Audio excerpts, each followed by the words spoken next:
And here's a look at the scene from Gulf Shores today. We saw a little increase in surf, but not too bad. Winds out of the east along the beaches today at about 10 miles per hour. And down near Pensacola Beach, we also saw, as we look at a lapse of the last couple of hours here, along the beaches, a few breakers rolling in, getting a little bit dark out there right now. And if you have plans down along the beaches over the weekend, do look for the chance of seeing an increase in wind, and surf could get rough over the coastal waters for any boating interest that you have. And here's a look at where I was earlier today. I headed out to George Hall Elementary School, got to talk to the first graders about the weather today, and they've been studying hard about different instruments used to collect weather data, like temperature gauges, thermometers, and of course rain gauges and things like that. And so they're up to speed on what's happening with the change of the seasons too. Lots of fun. Outside right now, our current temperature is 81 degrees in Mobile. We're at 82 here up in Evergreen, one of the warmer spots on the map, 84 in Crestview, and 80 in Pensacola, 78 right now at the Pensacola Naval Air Station. So across the Gulf Coast, temperatures are in the 80s. We've been seeing this for the past 2 or 3 days. It does not feel hot. It's not going to get hot, but it is warm, and that's not out of the ordinary for early October. This is actually a pretty pleasant situation. And we do have a breeze. We've been predicting this, and this breeze will become a little windier actually through time as we head into the weekend.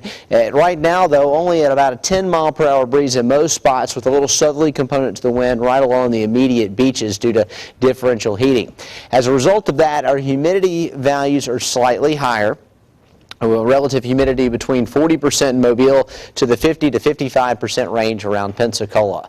And checking things out overhead, it's actually fairly cloudy across some sections of the Gulf Coast right now, as we have a little band of mid to upper level cloudiness. These are cirrus clouds. They're way up there in the atmosphere. They're composed mainly of ice crystals. They're not going to give us any rain, but they are giving us more of a cloudy type situation briefly today. The official forecast was mostly sunny.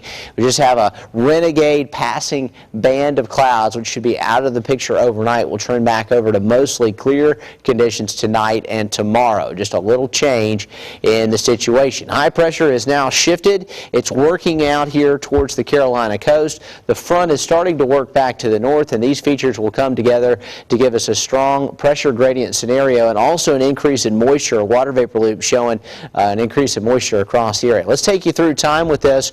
And the good news is it looks like at least through Saturday our rain chances will be very, very small. We don't see any issues there. But as the high strengthens and deepens and low pressure tries to form here into South Florida as we work our way into the day on Saturday, that'll increase clouds, but it also really will increase winds, because you have two features that are working together as far as the wind flow pattern around both of these two features. We're looking at a counterclockwise flow around the low, so that gives us an east wind. And we're looking at a clockwise flow around this high pressure area that also will work with the low to channel the winds over our area, make it rough in the coastal waters, and make it breezy around here. We're not talking about a major gale, but we will see winds up around 15 to 20 miles an hour on Saturday and Sunday. This low too could eventually become some form of a hybrid system or a subtropical system, but it'll be to our east, and we'll be mainly on the dry side of it. We'll let you know if that changes, but we don't see any real threat with that low.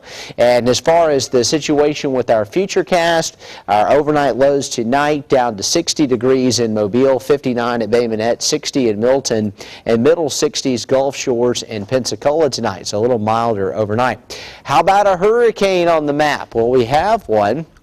This is Hurricane Philippe, and it is getting caught up in the steering flow of this trough in the Atlantic Ocean, and it's beginning to accelerate, but it has briefly become a hurricane. It should weaken to a tropical storm as shear takes its toll on the system, and eventually it will be non-tropical by early next week, becoming a post-tropical system.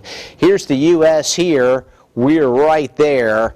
This is Philippe, and it's not near anything. It'll head up to the open waters and dissipate before hitting any land area. It's just an issue for shipping interests in the Atlantic.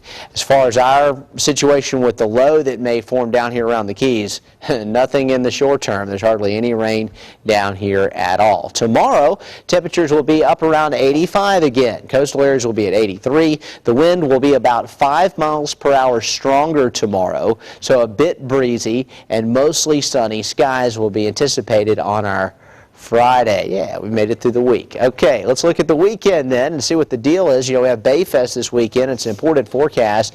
It's certainly going to be breezy. I don't think we'll see any rain as soon as Saturday. The atmosphere very stable.